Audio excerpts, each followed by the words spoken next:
시청자 여러분 안녕하세요. 여러분을 수익으로 혼쭐 내드리고 있는 돈주 선생 이재선입니다. 자, 이제 하루만 지나면은 설 연휴가 시작됩니다. 그렇다라고 하면은 금요일 같은 경우에는 일부 이제 차익 실현을 노리고 현금을 좀 확보하면서 이제 설 연휴를 대비하고 싶어 하시는 분들도 있으실 거고요. 아니면 설 연휴 이후를 기대하면서 많은 종목을 또 다시 담아내고 현금을 또 소모하려는 분들이 계실 것 같습니다. 뭐 이랬든 저랬든 설 연휴가 이번에 굉장히 좀 길고 다음 주 금요일까지 또 일주일에 한 번 정도만 매매를 하면은 또 주말이 옵니다. 자, 그렇기 때문에 여러분들이 지금 내가 지금 현금을 사용을 해야 되나 아니면 현금을 마련해야 되나 고민이 되실 텐데요. 제가 오늘 그 궁금증 모조리 다 깔끔하게 해결해 드리도록 하겠습니다. 자, 여러분, 트럼프 2.0 세대가 드디어 열렸습니다. 이번 주 월요일부터 시작된 트럼프 취임식. 제일 중요한 게 무언가라고 봤더니 트럼프 2.0 시대는 인프라 투자에 대한 얘기가 계속 나오고 있다라는 거. 여러분들이 이 부분을 좀 초점을 맞추시면 좋을 것 같습니다. 자, 글로벌 증시로 넘어가서 트럼프 얘기하니까 다우지수 빼놓을 수가 없죠. 자, 트럼프의 두 번째 임기가 시작되었는데 어떻게 됐습니까? 다우지수 위쪽으로 훨훨 다시 한번 날아오르고 있습니다. 트럼프가 당선되고 한 차례 올라갔던 증시가 12월에 휴식을 취하고 과열을 시키는 과정이었던 것이죠. 추가적으로 더 상승하기 위해서 2보 전진을 위한 1보 호퇴, 다시 미국 대선 직전까지 내려왔습니다. 그리고 나서 뭐 하고 있습니까? 이제부터 출발하는 겁니다.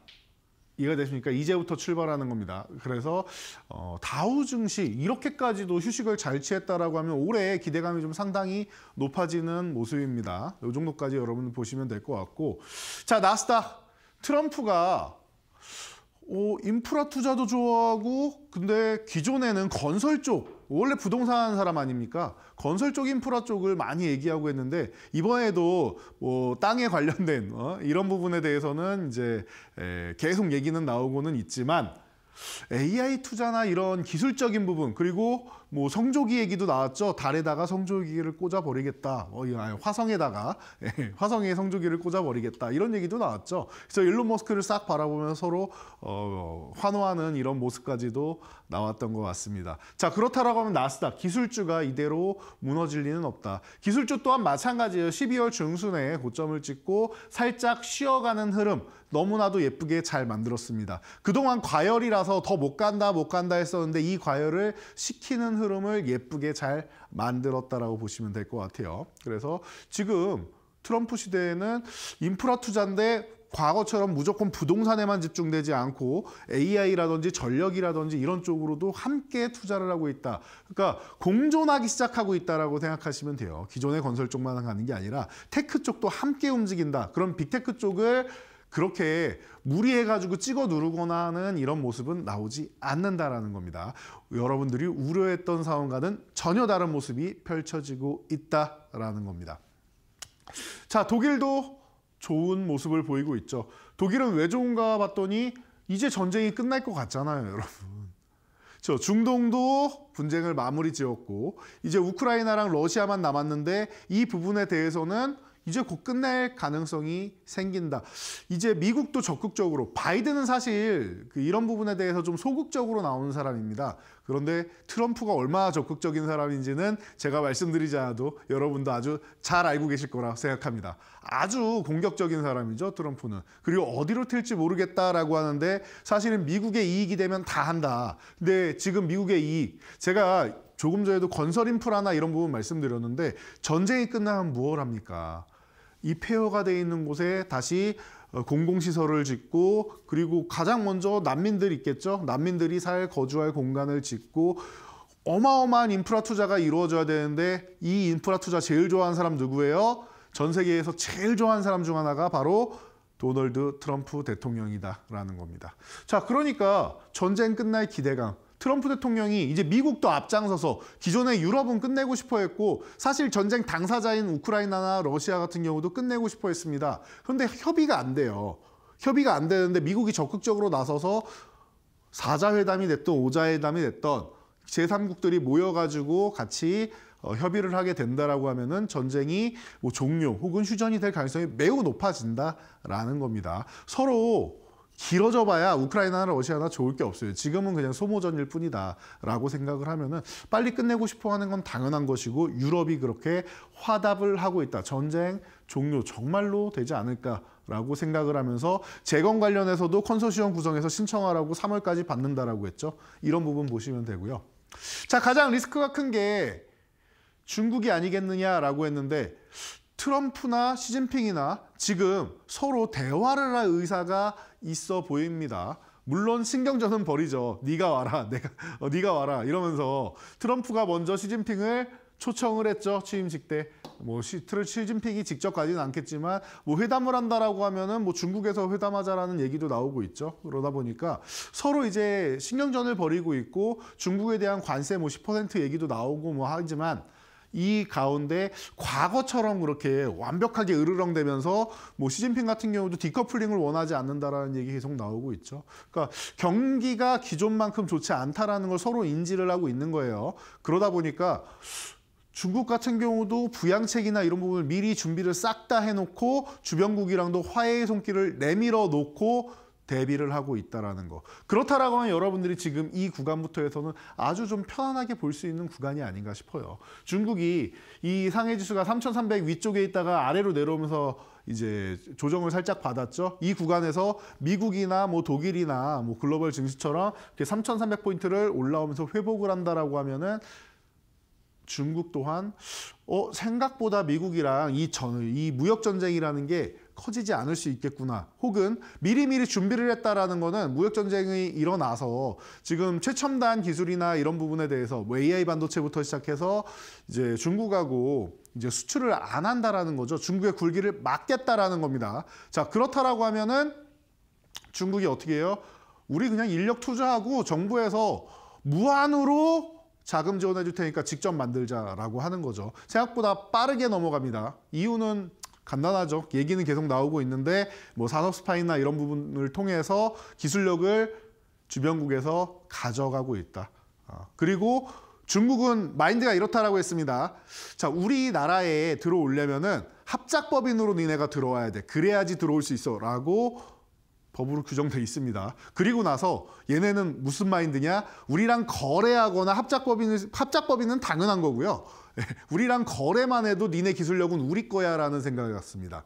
저작권이나 이런 특허권이나 이런 부분에 대해서 각자의 IP나 이런 부분에 대해서 정말 뻔뻔하기 짝이 없는 국가입니다. 그렇기 때문에 이런 부분을 스파이도 심어놓고 우리나라에서 기술자분들 큰 돈 주고 모셔가지고 1년 안에 기술력만 뽑아놓고 버리고 이런 경우가 허다하죠. 그래서 중국이 빠르게 지금 우리나라를 추격하고 있다는 겁니다. 이 부분을 알고 계셔야 돼요. 자, 그리고 마지막으로 우리가 넘어가서 이제 니케이 지수. 일본 같은 경우도 양호해요. 밀리지 않고 눈치를 잘 보고 있는데 이제 일본은 그런 거죠. 마이너스 금리를 너무 오래 하다 보니까 이제는 아베노믹스 시제를 넘어서 이제 밸류업 정책까지 다 해놓고 했는데 다시 뛰는 밸류업 가능성이 있는데 금리가 조금 애매해졌습니다. 이번 달까지는 쉬지 않을까라고 생각은 하는데 다음 달부터는 금리 인상에 대해서 다시 한번 좀 고려하는 이런 구간이 나올 가능성이 있지 않겠느냐라고 이제 전체적으로 이제 흐름이 나오고 있습니다. 그러니까 언제 하느냐가 뭐 관건이 되겠지만 일본 같은 경우는 이제 인플레이션 주의할 때가 됐다라는 거 체크하시면 될 것 같아요. 그래도 4만 포인트 쪽으로 다시 붙어서 다시 뛰는 밸류업 하려고 하고 있죠. 너무 좋습니다. 자, 우리나라는 어때요? 아직까지 바닥에 있는데 작년까지 가장 못난이 증시였다. 글로벌 증시에서 가장 못난이 증시였는데 올해는 가장 뛰어난 증시였다라고 또 시작하자마자 일주일 만에 그런 얘기가 나왔죠. 어떻게 됩니까? 그리고 나서 2,500포인트 지지력 테스트하고 자꾸 올라가려고는 해요. 물론 오늘 쉬었지만 괜찮다. 어제 올라간 만큼 그리고 그만큼 정도 쉰 거다. 그러면은 오늘 뭐 크게 밀렸느냐? 그것도 아니죠. 현재 수급은 어떻게 돼 있느냐? 외국인 파생 상품이 위에를 강하게 치고 가는 거를 위에를 막고 있는데 그렇다고 아래쪽을 내려가야 되는 수급은 아니다 정도예요. 그래서 계속 말씀드리지만 아래를 흔들어도 어차피 회복되는 구간이니까 여러분들 걱정하실 필요가 없고요. 방향은 위쪽 방향으로 움직임은 잡았습니다. 라고 말씀드렸습니다. 조정도 제대로 안 나오잖아요. 그러니까 횡보 조정하면서 편안하게 움직이고 있다는 부분에서 여러분들이 체크를 하시면 되고요. 코스닥은 1월 효과를 다 받는 중소형주가 그리고 핵심 섹터들이 모여 있다라고 했습니다. 아직 덜 올라가는 거는 딱 하나예요. 이 시가총액 상위 종목 중에 2차 전지주가 많아서 그렇습니다.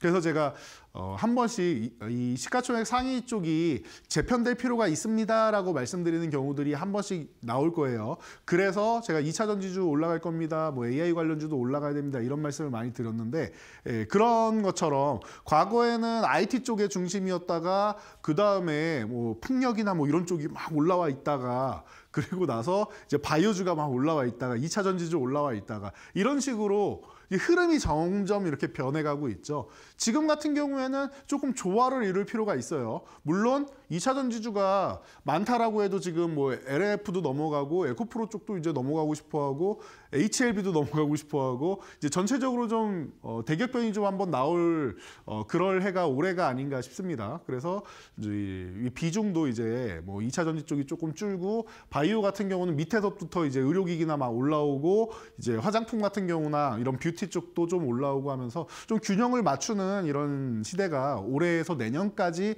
펼쳐지지 않을까 싶습니다. 그래서 코스닥 같은 경우는 굉장히 좀 긍정적인 모습을 지금 보이면서 빠르게 올라와서 어떻게 돼요?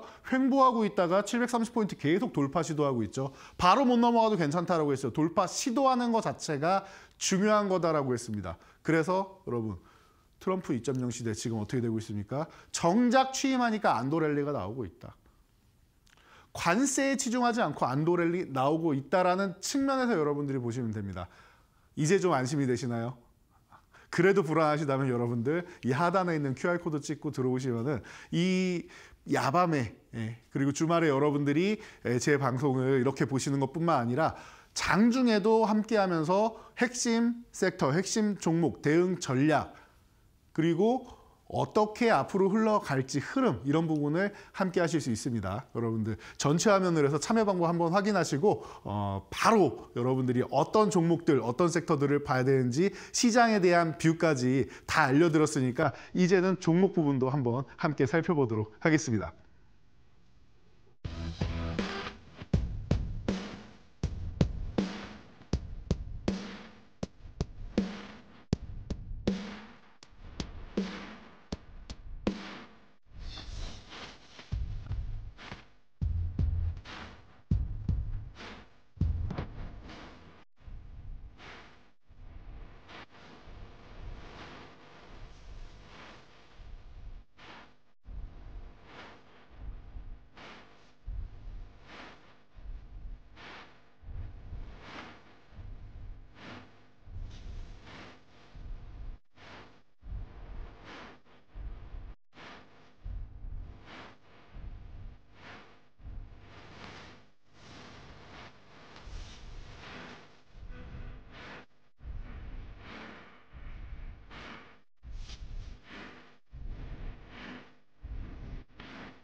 네, 여러분 제가 꾸준히 말씀드렸습니다. 시장의 트렌드를 잡아야 여러분들이 10배거를 잡을 수 있다.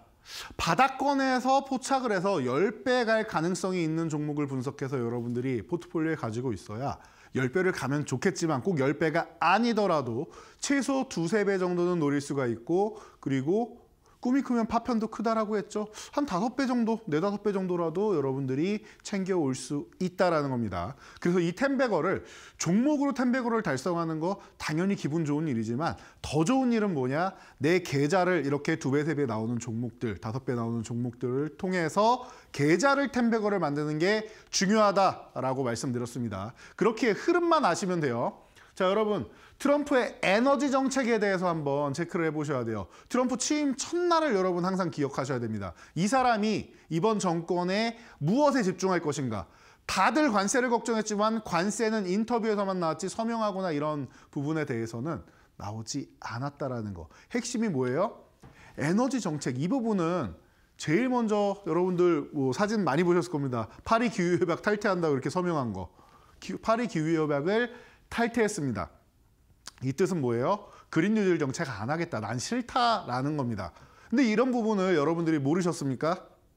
우리는 이미 다 알고 있었다라는 겁니다. 자, 그래서 파리 기후협약 탈퇴 괜찮다.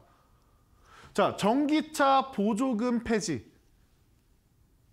같은 거 아니겠습니까?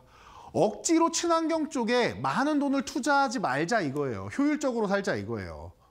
지금 당장은 석유화학을 쓰는 게 가격적인 측면에서 저렴하고 경제적이고, 그리고 미국은 석유와 가스가 나오는 나라입니다. 세계 최대의 산유국이기도 하고, 그리고 지금 치솟아 오르는 이 에너지 가격, 원유 가격을 누르겠다. 우리가 가스를 더 많이 수출하겠다라고 하고 있습니다. 셰일가스 가져오겠다라는 거예요. 뭐예요? 석유가스 시출을 확대하겠다. 이게 뭡니까? 본인의 지지 기반, 공화당의 지지 기반인 텍사스부터 시작해서 이런 지지층들을 위하는 전략을 펼치겠다라는 겁니다. 이해가 되시죠? 자, 그래서 파리 기후협약 탈퇴하고 이렇게 되면은 전기차 관련주 안 좋은 거 아니야? 아니에요. 제가 말씀드렸듯이 이 테슬라 같은 경우에 테슬라 CEO인 일론 머스크가 적극적으로 지원을 해서 당선이 됐는데 뒤통수 치는 거 아니야? 라고 생각하시는 분들 아니라고 했어요. 오히려 테슬라는 보조금이 없어도 본인들이 자신감 있게 우리는 판매할 수 있어라고 하는 기업입니다. 보조금이 중요하지 않다. 오히려 공평하게 다 보조금 없애도 된다라고 하는 사람이에요. 본인들은 경쟁력이 있다라는 겁니다. 그리고 나서 본인은 전기차만 파는 게 아니라 이제는 자율주행 플랫폼 기업이다라고 꾸준히 얘기를 하고 있고, 이 부분을 XAI를 통해서 이제 트위터를 인수해서 X로 바꿨죠. 그래서 X에 적용을 해서 AI 기업도 가지고 있고, 스페이스X를 통해서 우주에 저궤도 위성을 계속 날리고 우주여행을 다녀오고 화성에다 성조기를 꽂고 싶어하는 사람입니다. 자, 그렇기 때문에 전기차 보조금 폐지 괜찮다 이거예요. 이 부분에 대해서 크게 신경 안 쓴다라는 거예요. 그래서 단기적인 경제적인 이익만 보느냐, 그린 뉴딜 정책 안 한다고 해서 무조건 친환경을 배척하느냐라고 봤더니 그건 또 아니래요. 보면은 CCUS 부분의 세액 공제 같은 경우는 그냥 가져가는 게 낫겠다. 무조건적으로 그린 뉴딜을 다 싫어하는 게 아니라 적당히 하자라는 거예요. 앞으로 필요한, 어쨌든 탄소를 줄이자 아니겠습니까? 그러니까 탄소 포집이 관련된 기술, 이쪽에는 보조금 유지를 해준다 이거예요. 탄소 관련된 쪽은 유지를 한다 이거예요. 이해되십니까? 무조건 다 배척을 하는 게 아니다. 효율적으로 간다라는 거예요. 최근에 LA 산불 굉장히 크게 난 다음에 더욱더 부각이 됐죠. 이런 부분이. 그러니까 여러분들이 다시 한번 생각하셔야 돼요. 트럼프, 여러분이 생각하는 것보다 훨씬 똑똑한 사람입니다. 굉장히 공부도 많이 한 사람이고 여러 가지 돈 되는 이 냄새를 기가 막히게 맡는 사람이란 말이에요. 사업가고 협상가고 돈 냄새를 잘 맡는 사람이다라고 생각을 하시면 돼요. 그래서 효율적으로 돈을 쓰는 걸 중요시 여기죠, 부자들은. 그래서 돈을 효율적으로 쓰자라는 거예요. 단기적으로라도 경제적 이익을 보면서 미국을 위해서 이렇게 간다라는 겁니다. 이 부분을 여러분들 핵심으로 보셔야 되고, 장기적으로 환경 위험이 있다라고 하는데 기본적인 건 할 거예요. 기본적인 건. 하지 말라는 게 아니에요. 트럼프가 싫어하는 친환경은 딱 하나, 풍력입니다, 여러분.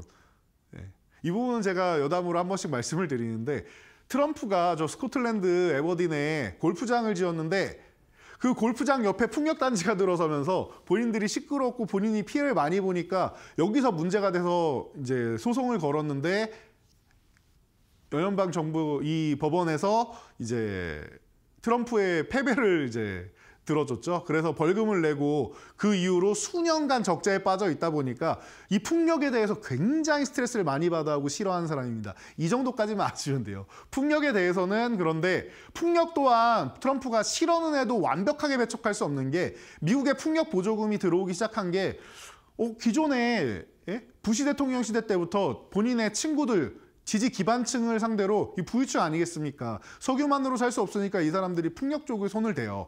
그래서 그때부터 보조금을 밀어주기 시작한 겁니다. 이 사람들한테 트럼프가 아무리 풍력을 싫어해도 다 무조건 등을 돌릴 수 있을까요?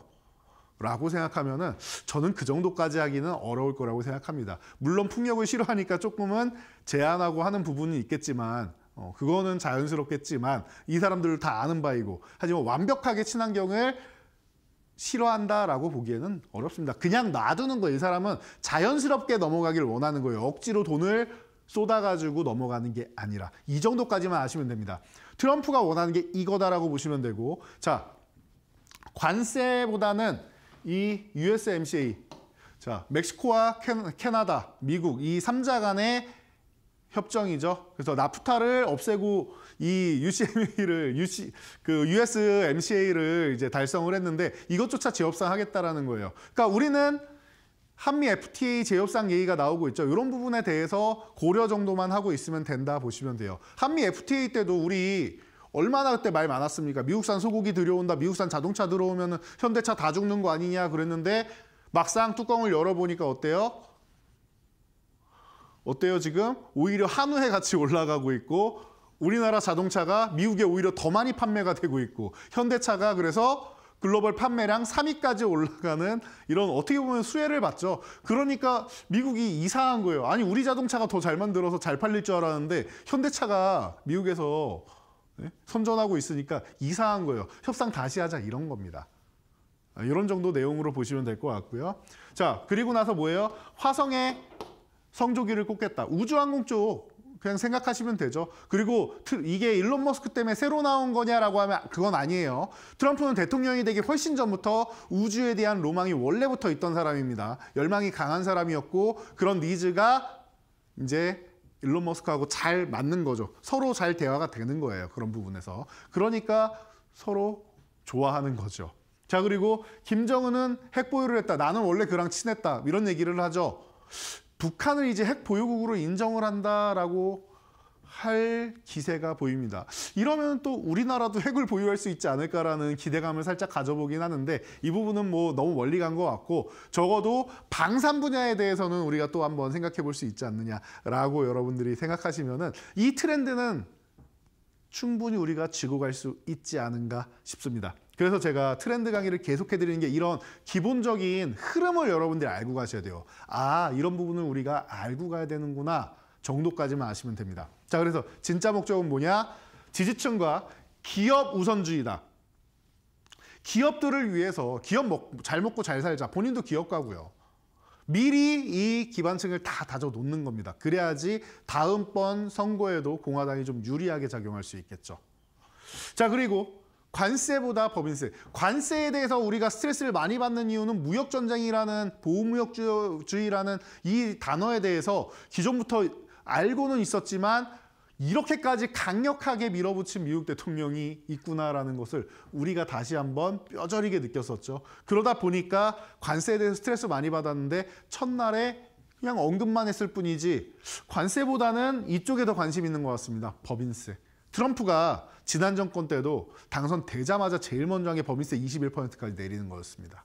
뭐 그 당시에 뭐 우리나라는 대통령이 당선되자 법인세부터 올렸죠. 그래서 반대되는 정책이다라고 제가 말씀을 드렸던 기억이 있는 것 같은데, 자, 지금 뭐예요? 이번에는 21%에 있는 것을 15%까지 내린다 이겁니다. 자, 그러면은 이거예요. 자, 기업 우선주의라는 게 이 법인세에서도 나오는 거고요. 지지층 기반으로 간다라는 거, 이런 부분, 그리고 인프라 투자로 간다라는 부분, 이런 부분이 고용이랑 성장성에 도움이 된다. 이 정도까지만 여러분들이 알고 계시면은 완벽한 것 같습니다. 자, 그래서 우리가 트렌드를 잡았다라고 말씀을 드리고 앞으로도 트렌드를 잡아야 되는 이유에 대해서 편안하게 볼 수 있는 게 우리 기존 트렌드 뭐예요? 지금까지 트렌드 뭐예요? 조선 쪽을 우리가 항상 잡고 가야 된다. 우리 당선 축하합니다 하고 통화했더니 트럼프가 뭐예요? 한국 조선 따봉. 필요하다라고 하잖아요. 미국은 지금 제조업이 그렇게 발달한 나라가 아니란 말이에요. 과거에 많이 발달했다가 이제는 서비스업이나 유통업 쪽으로 이제 가는 나라란 말이에요. 그리고 최첨단 쪽으로 넘어가는 거죠. 그러다 보니까 우리나라의 제조업이 좀 필요한 겁니다. 일본과 중국도 있는데 왜 우리나라냐? 일본에도 당연히 조선 얘기를 하긴 했습니다. 그런데 일본은 장인 정신이 뛰어나서 이 기술력을 발전을 시키고 갈고 닦고는 하지만 변화가 좀 느려요.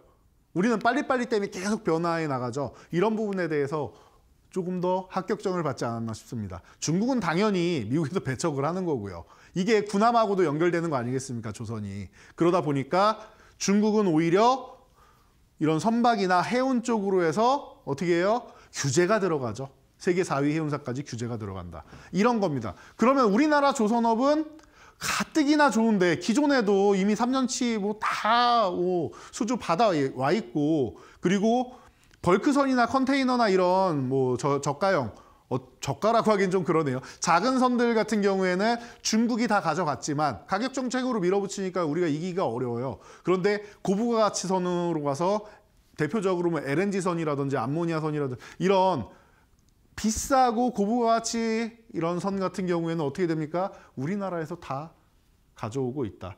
일부 중국에서 가져가는 거는 우리나라가 더 받기가 어려운 것도 있고, 이런 이제 받는 이제 시기 같은 게 중요해서 그런 겁니다. 그런 거는 그런 부분이 좀 있다라는 거. 우리나라는 이미 일감이 이만큼 있단 말이에요. 거기다가 환율, 이미 일감을 받았는데 환율이 올라가요.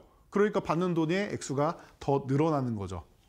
환차익을 얻는다. 조선주는 기본이라고 했습니다. 하나인진 하나오션 제가 그렇게까지 여러분들한테 말씀을 드리면서 11월에 이미 상승한 다음에 휴식을 취하고 있는 이 종목들에 대해서 보셔야 됩니다라고 말씀을 드렸죠. 그래서 15,000원 너무 좋은 가격이다. 더 내려오면 더 좋고 좋은 가격이다라고 말씀드렸죠. 그래서 14,500원 이하까지만 기다리면 너무 좋을 것 같다라고 여러분들한테 정확하게 가격적인 측면까지 교육해 드렸습니다. 어떻게 됐습니까?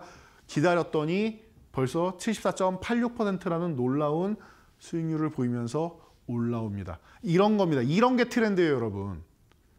그냥 트럼프가 따봉했을 때 아이고 못 샀네, 아쉽네 하지 마시고, 혹은 따봉했을 때 급등했는데 쫓아가지 마시고, 우리가 원하는 구간 14,500원까지 기다렸다가 14,500원 이하에서만 여러분들이 포착을 해서 가져가신다라고 하면은 이 트렌드를 다시 가져가는 거예요. 한 차례 상승한 다음에 눌림목 구간에서 보면 된다란 말이에요.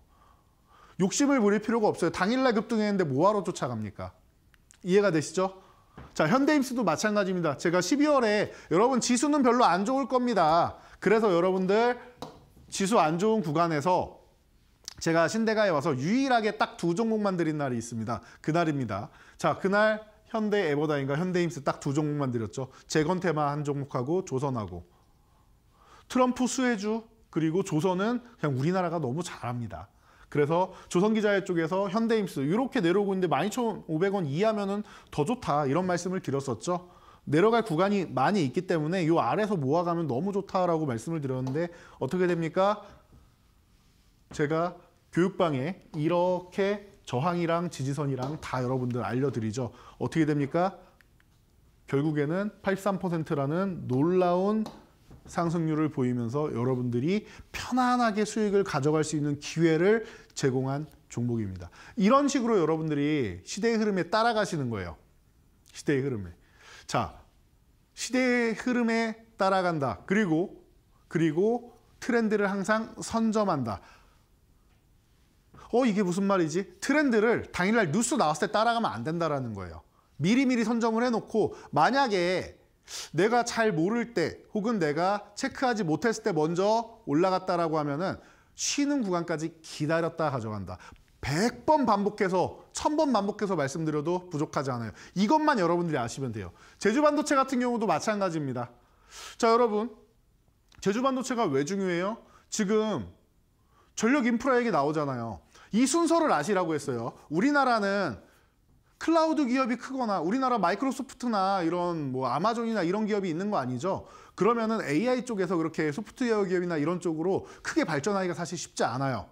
일부 기업들이 있습니다. 뭐 폴라리스 오피스도 있고 코난 테크놀로지도 있고 이스트 소프트도 있고 몇몇 기업들은 있지만 글로벌 시장의 빅테크만큼 커지기에는 사실 쉽지는 않은 상황이다. 그럼 우리나라는 AI로 뭘로 가느냐? HBM 이쪽을 무시할 수가 없다. 이게 1차적으로 가고 HBM이 먼저 움직인다. 하이닉스, 한미반도체, 테크윙 이런 등등등등해서 이런 종목이 움직인다. 오늘 같은 경우도 이스페타시스 뭐라고 나와요? 제이오 인수 포기한다 나오죠. 이런 종목들 계속 보는 거예요. 그러면서 1차적으로 보고 그 다음에 순환매로 뭐가 올라가요? 이게 움직이면은 온디바이스 AI가 올라가는 거예요. 온디바이스 AI가. 그러면서 얘기가 나오죠. 온디바이스 AI를 하면은 범용 반도체는 이것저것 다 할 수 있어서 좋기는 한데 너무 용량이 크고 뭐 잡아먹는 것도 많고 비싸고 그러니까 주문형으로 내가 필요한 만큼만 난 5G에 필요한 것만 쓸래. 자율주행에 필요한 것만 쓸래. 나는 비디오 쪽에 필요한 것만 쓸래. 이렇게 맞춤형으로 가져간단 말이에요. 이해가 되십니까? 기존의 엔비디아의 반도체는 다 쓸 수 있는데 내가 필요한 것만 맞춤해서 싸게 가져올 수 있잖아요. 그리고 전력 소비도 적다라고 얘기 나오죠. 그러니까 여기서 뭐가 나와요? 전력 얘기가 나옵니다. 그러면은 전력 인프라 얘기가 나오게 되는 거예요. 지금 미국에서 나오고 있는 게 이겁니다. 그리고 나서 그럼 어떻게 돼요? 그러면은 인프라 구축하는데 이것만 들어가느냐? 아니요. 여기서 나온 것처럼 맞춤형으로 저전력 반도체 얘기가 나온다라고 말씀드렸죠. 그래서 제가 제주 반도체 소개해드리면서 여러분들 후발주로 움직일 겁니다. 이렇게 해서 전력하고 온디바이스 AI가 아마 비슷하게 움직일 거고 누가 먼저 움직이냐 차이고 HBM이 움직이면은 얘네가 움직이고 그 다음에 저전력이 움직인다라고 여러분들한테 교육해드렸습니다. 너무나도 좋은 구간이었다라고 저는 생각합니다.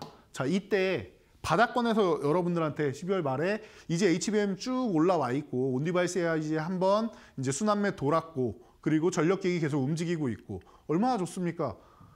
바닥권부터 보시면 되고 가격 정확하게 알려드리죠. 제가 오늘 아침에도 여러분들한테 정확하게 알려드렸습니다.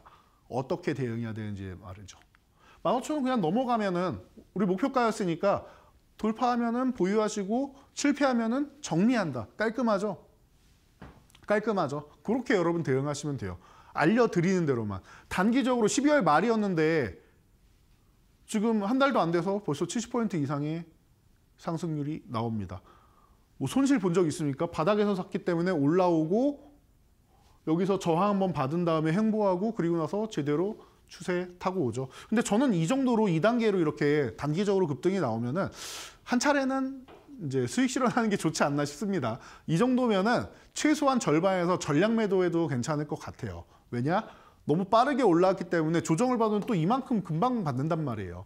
그러면은 여러분들 수익 내주면은 속상하시니까 이 정도는 빠르게 수익 청산하는 것도 좋지 않겠느냐라고 보고요. 자, 레인보우 로보틱스나 이런 쪽도 마찬가지예요. 로봇 관련주 올해 좋을 겁니다. 작년에 쉬어가지고 여러분들 눈이 안 가실 겁니다. 그런데 눈이 가야 되는 타이밍이에요. 자, 12월 하순 정도 되면은 이제 1월에 CES가 있으니까 CES 때 분명히 AI랑 로봇이랑 해서 휴머노이드 로봇 얘기 나올 거고 일론 머스크가 뭐라고 해요? 한국 인구 절벽인데 이거 해결할 수 있는 거 휴머노이드 로봇이다. 테슬라의 미래는 전기차가 아니라 휴머노이드 로봇이다라고 얘기하잖아요.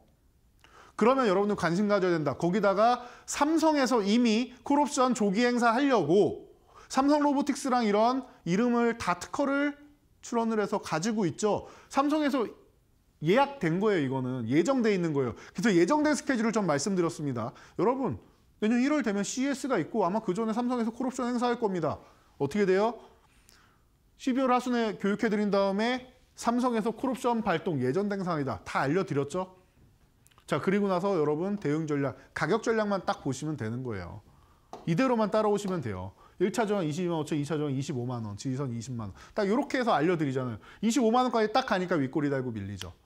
그럼 여기서부터는 조금 쉬어도 된다라는 거예요. 더 가도 내 거 아니다라는 생각으로 거의 100% 가까이 올라왔잖아요. 89%면은. 그럼 여러분들이 편하게 보는 거다. 이게 트렌드를 선점했기 때문에 나올 수 있는 효과다라는 거예요. SPG도 마찬가지죠. 제가 신대가 시간에 여러분 전일 제가 말로 없는 시간에 오후 2시 20분에 제가 매일 나와서 여러분 알려드리잖아요. 트렌드에 대해서. 그리고 순환매가 어떻게 돌지 이런 부분 다 알려드리죠. 자, 그래서 전일 레인보우 로보틱스 소개해드렸는데 여러분 SPG도 같이 보세요. 보핏이나 이런 데 감속기가 제일 중요하다. 관절에 이렇게 멈추는 이 감속기 중요하다. 관절이 제일 어렵다라고 하는데 이 액추에이터라고 하는 이 부분에 대해서 여러분들이 관심을 가져야 된다. 이게 뉴로메카, SPG, 뭐 SBB테크, 뭐 인탑스 이런 뭐 기업들이 기술력을 가지고 있다라고 하는데 뭐 그렇습니다, 여러분들. 그냥 편하게 보시면 될 것 같아요. 바닥권에 있으니까 지금 만약에 레인보우 로보틱스 이쪽도 관심 갖는데 SPG도 괜찮다라고 말씀을 드렸죠. 그래서 급등 전에 포착해서 선점하면은 가장 좋다. 바닥권부터 끝까지 내가 수익을 다 낼 수 있는 구간이다라는 겁니다. 이해가 되시죠? 자, 그래서 어떻게 돼요? 바로 45%. 강력한 종목들이 이렇게 계속 나오고 있단 말이에요. 조금 전에 전력 말씀드렸죠. 지금 어떻게 됩니까? 휴머노이드 로봇 말씀드렸죠. 휴머노이드 로봇이 지금 충전을 어떻게 할 거예요? 이게 얼마나 많은 전력을 잡아먹겠습니까? AI 이 센터만 해도 여러분 그 HBM 칩 있죠? 요 그 젠슨왕이 들고 다니는 거 이렇게 쌓여 있는 거. 왜냐하면 HBM은 이렇게 쌓는 거니까요. 자, 그래서 뭐 앞으로 1000단까지 하이닉스가 쌓는다라고 하는데 지금 나온 것만 해도 이 전력을 소비하는 게 아파트 2동 정도가 된대요. 그 HBM이. 그런데 이거를 탑재해가지고 인간의 역할을 하게끔 연산을 하고 배우고 그리고 작동을 해서 이제 이족 보행을 하면서 움직이고 해야 되는데 이 휴머노이드 로봇이 얼마나 많은 전력을 가져가겠어요. 그러니까 SMR 쪽이 계속 발전을 하게 되는 거예요. 미국은 계속 SMR 얘기를 하고 있는 겁니다. 우리나라 원전 그래서 계속 투자해야 되는 게 이런 거예요. 미국과 함께 SMR 쪽으로 발돋움해야 된다. 그래서 BHI 한 차례 상승한 다음에 눌림목이니까 여러분 편안하게 보시면 됩니다. 13,000원 너무 좋은 구간입니다. 설명드렸죠? 어떻게 됩니까? BHI 목표가랑 제가 숫자로 다 설명드리고 1차 16,000원, 2차 19,000원 이렇게 설명드리고 결국에는 올라가죠. 이렇게 되는 거예요. 이것도 70% 가까운 상승률이 나오죠. 여러분들이 이런 겁니다. 자율주행은 어때요? 트럼프 당선되자마자 여러분 자율주행 보셔야 됩니다. 아무도 안 보고 있을 때 이 종목이 대장이니까 보세요. 삼성전자, 현대차가 반한 기술력의 기업입니다. 자, 남들이 관심 없는 구간에서 냄새를 맡아야 템베거를 만들 수 있다고 했습니다. 여러분. 남들이 관심 없는 구간, 남들이 관심 없는 구간. 트렌드를 그래서 선점을 하는 거예요. 남들이 생각 못할 때 남들이 다 이제 관세 얘기하고 트럼프가 당선되면 뭐 비트코인 얘기하고 막 다른 소리 할 때 이게 진짜입니다. 여러분 규제 철폐 일론 머스크가 한다라고 하면은 자율주행부터 시작입니다. 라고 말씀을 드렸죠. 자율주행 우주항공 이런 쪽을 뺄 수가 없다라는 거예요. 설명드린 그대로입니다. 이렇게 움직이는 거예요, 여러분. 보이시죠? 164%라는 놀라운 상승률을 여러분들이 계좌로 맞이할 수 있는 겁니다. 제가 저희 교육방에서 실시간으로도 계속 알려드렸죠. 언제 절반 매도하고 이런 부분. 체크하시면 돼요. 자, 그리고 현대차에서 미국의 충전기, 전기차 충전소 계속 지금 이제 테슬라랑 표준 때문에 싸우고 있는데 테슬라에 뭐 밀리는 건 어쩔 수 없겠죠. 자, 그런데 휴맥스 홀딩스가 또 현대차하고 짝짝꿍이 됐습니다. 그러니까 여러분들 제가 최근에 계속 말씀드렸던 패턴 있죠. 여러분 활화산 기법으로 이렇게 가격 조정 받은 다음에 기간 조정까지 받고 그리고 나서 이렇게 투매 과정 한번 거친 다음에 양봉을 이렇게 예쁘게 세웠다. 그리고 하나의 두 개의 두 번 이렇게 밀렸는데 2,500원 아래면 제가 볼 땐 무혈입성 같습니다. 라고 이 신대가 시간에 여러분들께 교육을 해드렸습니다. 어떻게 됩니까? 어떻게 됩니까? 이 종목이 급등이 나오면서 제가 고의적으로 상한가를 좀 풀어놓은 것 같습니다. 그러니까 상한가 불안하시면은 절반 매도하시면 되고 고의적으로 풀어놓은 것 같으니까 한 절반 정도 매도하고 절반 정도만 가지고 더 수익을 보면 된다라는 거죠. 절반 남은 물량은 추가 상승 시에 절반 매도하면 전량 매도하면 된다. 이런 겁니다. 이해되시죠? 이날 상한가 들어갈까 말까 하다가 절반 정도만 그럼 정리하시고 불안할 수 있으니까 일부러 거래대금을 이렇게 폭발시키기 위해서 저는 상한가를 일부러 풀었다라고 했습니다. 그러면서 어떻게 돼요? 횡보한 척하다가 결국에는 날아가면서 목표치인 4,000원까지 편안하게 도달하는 겁니다. 주식을 이렇게 하셔야 돼요. 흐름에 맞게 미리미리 포착을 해야 된다. 자, 그래서 오늘도 여러분들이 포트폴리오를 완성해 나가야 되는데요. 먼저 두 종목을 소개해드리겠습니다. 첫 번째 주는 반도체주 엑시콘입니다. 자, 메모리 테스터. 제가 검사 장비 쪽 좋아하는 거 아시죠?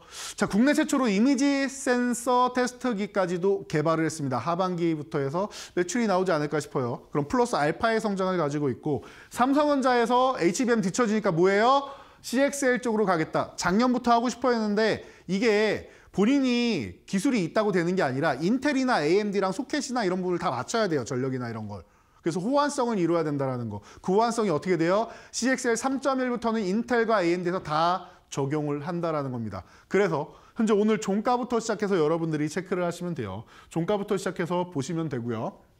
그래서 바닥권부터 보시고 여러분들이 올라갈 때마다 차익 실현을 좀 하시면 된다는 겁니다. 오늘 종가 그리고 다음 목표치는 19,000원. 그리고 나서 22,000원 2차 목표치 이렇게 3,000원 단위로 올리면서 보시면 된다라는 겁니다. 그리고 12,500원 이탈하면은 한번 정리했다가 밑에서 다시 사거나 아니면 회복될 때 다시 사면 됩니다. 이 정도로 체크 한번 해보시면 될 것 같고요. 자, 두 번째는 방산주. 제가 계속 말씀드린 거 방산 쪽 보셔야 됩니다라고 아까도 설명드렸죠. 트럼프가 핵 얘기하는 거 방산 쪽이 필요한 겁니다. 왜? 지금 러시아 우크라이나 전쟁 중인데 가장 좋은 거는 국력이 강해지면은 적이 쳐들어오지를 못해요. 그래서 우리나라도 국방비를 계속 사용하는 겁니다. 자, 여러분 현무, 천궁, 형궁, 비궁, 해궁 등 방산 지대지가 있어야 될 거고 지대공이 있어야 될 거고 지대함이 있어야 될 거고 그렇죠. 자, 이렇게 그리고 해군에서도 마찬가지고요. 잠수함에서도 마찬가지고 그리고 한국판 사드 만들어야겠죠. 이 부분을 누가 하고 있느냐? 하나그룹하고 LIG 넥스원이 하고 있습니다. 고성능 센서랑 통합 시스템, 최첨단 시스템이죠. 거기다가 고스트 로보틱스 인수하면서 로봇도 방산 쪽으로 들어간다. 드론과 로봇까지 다 하고 있는 기업이다라고 생각하시면 여러분들이 깔끔할 것 같습니다. 오늘 종가부터 보시면 되고요. 25만 원을 1차 목표치, 기존에 저항받았던 구간이니까 돌파하면 30만 원, 5만 원씩 단위로 올리면서 목표치를 보시면 됩니다. 20만 5천 원 구간 이탈한다라고 하면은 여기서 한번 리스크 관리하셨다가 20만 원 유지되는지 확인하시고 다시 재매수하시면 됩니다. 그래서 여러분들이 이렇게 체크하시면 되고 오늘도 여러분들 중요한 포인트들이 많이 있었는데 이 부분을 여러분들이 다 가져가셔야 되는데 내가 좀 부족했다 하시는 분들은 실시간으로도 저와 함께 하시면 됩니다. 바로 아래에 있는 QR코드 카메라 꺼내서 이렇게 찍기만 하면은 여러분들 영상 이 링크 뜨죠? 터치만 하면 오실 수 있습니다. 전체 화면으로 한번 확인하시고 오늘의 포트폴리오 끝까지 완성해 보도록 하겠습니다.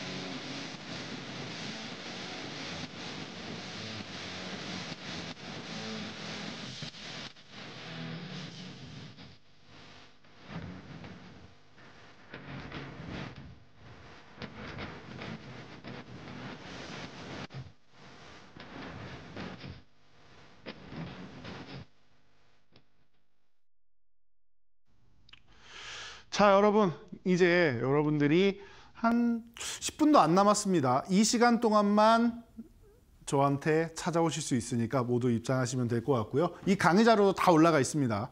자, 오늘 포트폴리오 완성하는 단계입니다. 트럼프를 피하는 방법. 여러분들이 트럼프 정책에 저처럼 이렇게 편승하고 하는 방법을 잘 모르겠다 하시면 아예 피해가는 방법도 있습니다. 트럼프랑 상관이 없이 성장할 수밖에 없는 그런 섹터를 보시라는 거예요. 자, 뜸들이지 않겠습니다. 자, 비만 치료제. 작년 말에 우리나라에 또 위고비가 들어오면서 굉장히 이슈가 되었죠.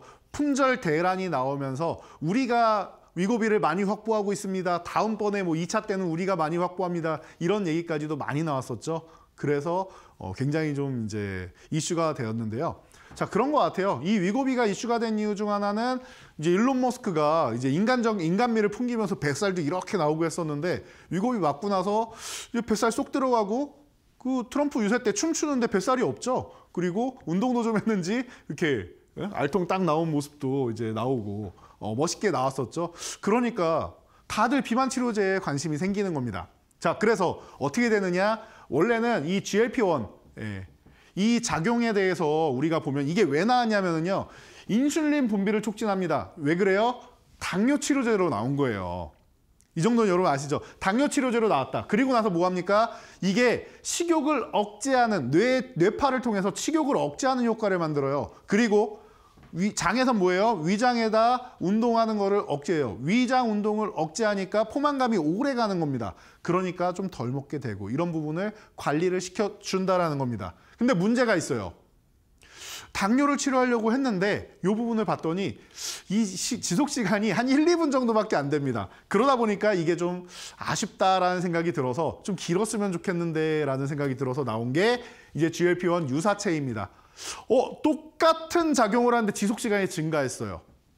그래서 지금 나오는 게 계속 지속 시간을 늘리려고 하는 모습 여러분들 많이 보실 겁니다. 자, 그래서 지속 시간을 증가시켰는데 여기서 부작용이 조금 더 확대가 됩니다. 기존에도 좀 있었던 건데 더 큰 부작용이 나와요.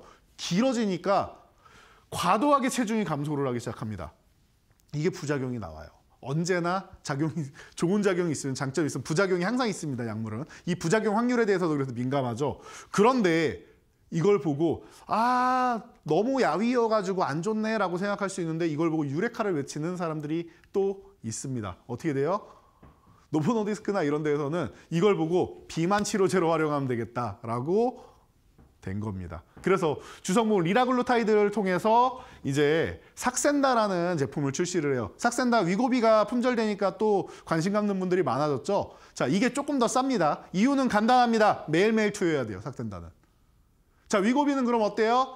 위고비는 세마글루타이드를 통해서 이제 성분으로 이제 만들어진 약품이고요.